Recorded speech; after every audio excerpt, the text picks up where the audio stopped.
Electrohomoeopathy के अध्ययन के क्रम में आज हम एनाटॉमी और फिजियोलॉजी वाले भाग में नोज, नाक, है ना, नसा के बारे में अध्ययन करेंगे। इसके पहले वाले वीडियो में हमने आपको नाक का बनावट के बारे में बता दिए थे, है ना, कौन कौन से उसके पार्ट्स होते हैं उसके बारे में भी हम लोग अध्ययन किए थे। आज हम नाक के कुछ प्रमुख डिजीज़ के बारे में अध्ययन करेंगे, कौन कौन से इसके डिजीज़ हो सकते हैं और जिसके चलते आपको मतलब लाइफ में परेशानी हो सकती है ना। तो चलिए हम विशेष रूप से उसके आपको डिजीज़ पर हम अध्ययन करेंगे, है ना। देखिए, नाक जो हमारे पांचों ज्ञानेंद्रियों में एक बहुत ही इम्पोर्टेंट ज्ञानेंद्रिय नाक है और इसका मेन वर्क जो है, मेन काम जो है, हम श्वसन क्रिया जो हम करते हैं, सांस जो लेते हैं, तो वायुमंडल से ऑक्सीजन इन्हीं नाकों के द्वारा आपको हम सांस के रूप में अंदर लेते हैं, है ना। और ये हवा में मौजूद धूल कण जो हैं और आपको जर्म्स हैं एवं अन्य वायुमंडलीय एलर्जन जो हैं, हानिकारक पदार्थ हैं, उसको फिल्टर करने का काम करता है।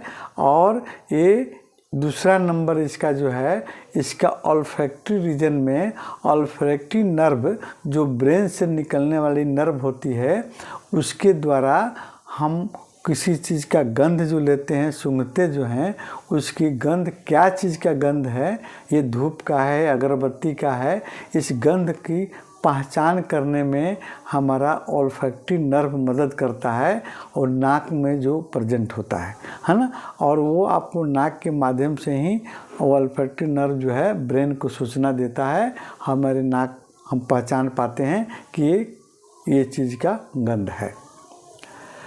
अगर इन नाक में, इन नोज में, है ना, किसी तरह का बीमारी अगर हो जाती है तो फिर हमको काफ़ी परेशानी झेलनी पड़ती है। नाक की कई तरह की बीमारियां जो है हमारे शरीर को प्रभावित करती हैं, उसमें कुछ प्रमुख का नाम हम बता रहे हैं। जैसे मानते हैं अगर नाक हमारी बंद हो जाए तो फिर सांस लेने में हमको तकलीफ़ हो सकती है, हमको बेचैनी हो सकती है, मौत भी हो सकती है नाकों को अगर बंद कर दिया जाए तो।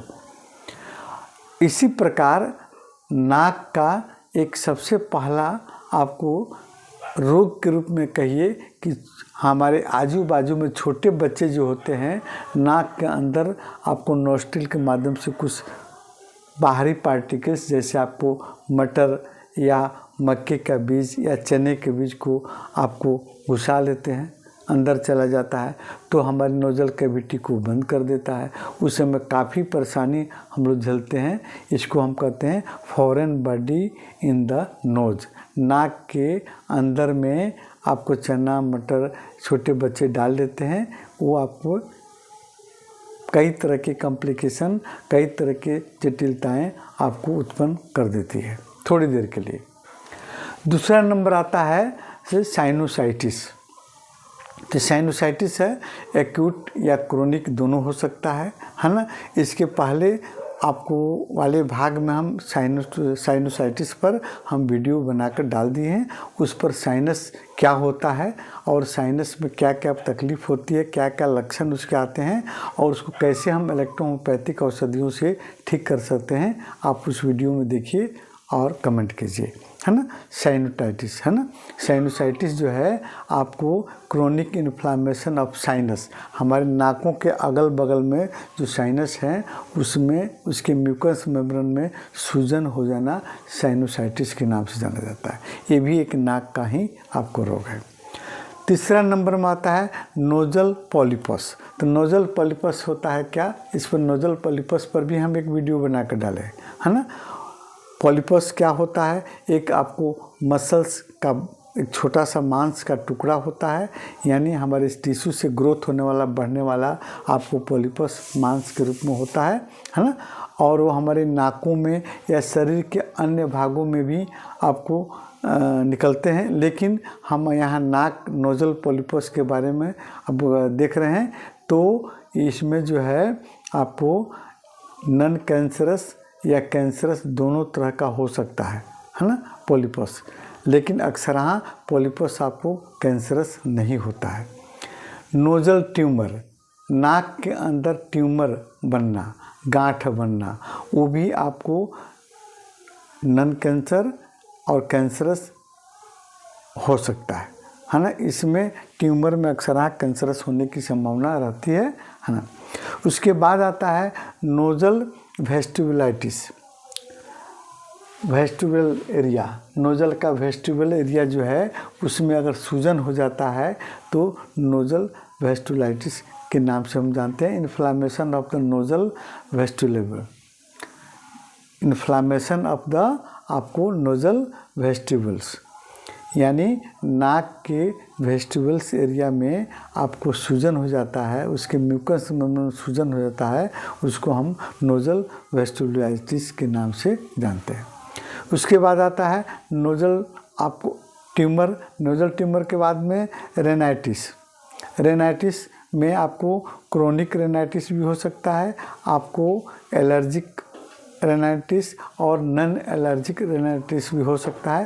तो रेनाइटिस पर आपको, एलर्जिक रेनाइटिस पर हमारा एक वीडियो आपको डाला हुआ है ना। उसमें कैसे हम आपको रेनाइटिस को ठीक करेंगे इलेक्ट्रोहोम्योपैथिक औषधि से, उसमें आप देख सकते हैं। उसके बाद आता है आपको नोजल ब्लीड, है ना, या उसको हम एपिटेक्सिस भी कहते हैं, या नक्सीर के नाम से हम जानते हैं, या नाक से खून बहना, है ना। ये रोग है, बहुत इम्पोर्टेंट रोग है ना। अक्सर छोटे बच्चों में और बड़ों में किसी भी में हो सकता है। नाक से रक्त का स्राव होना, या आपको नोजल ब्लीड या आपको एपिटेक्सिस के नाम से हम लोग जानते हैं। उसके बाद में आता है आपको नोजल कैविटी इन्फेक्शन, है ना। तो nozzle cavity infection, nozzle passage जो है नोस्ट्रिल के बाद में नाक के अंदर का जो भाग होता है, नोजल पैसेज में आपको इन्फेक्शन हो जाना, बैक्टीरियल या फंगल इन्फेक्शन हो सकता है ना। उसके बाद आता है नोजल कैटरेक्ट। नोजल कैटरेक्ट में तीव्र सर्दी जुकाम होना, सर्दी जुकाम होना नोजल कैटरेक्ट है। इस पर भी एक वीडियो मेरा चल रहा है। ये जो है आपको नाक में होने वाले कुछ प्रमुख रोग हैं, जिसमें मुख्य रूप से आपको नोजल पॉलिपस, साइनोटाइटिस, एपिटेक्सिस, 3 रोग जो है आपको कॉमन हमारे प्रैक्टिकल लाइफ में देखने को मिलते हैं, है ना। और हम उसमें कौन सी इलेक्ट्रोहोम्योपैथिक औषधियों का मदद लेकर इन रोगों को ठीक कर सकते हैं। तो कुछ संक्षिप्त में इलेक्ट्रोहोम्योपैथिक औषधियाँ जो आपको सहयोग कर सकती है इनके ट्रीटमेंट में, आपको S1, S5 और S10 3 आपको S ग्रुप से, C4, C2, C5 आपको C ग्रुप से, और A3, F1, है ना। ये आपको औषधि है। इलेक्ट्रिसिटी में B, G, RE, Y और W का हम आपको सहयोग ले सकते हैं इन तरह के रोगों में। इसके अतिरिक्त में इंजेक्शन नंबर 13, 28, 29 और 27, है ना।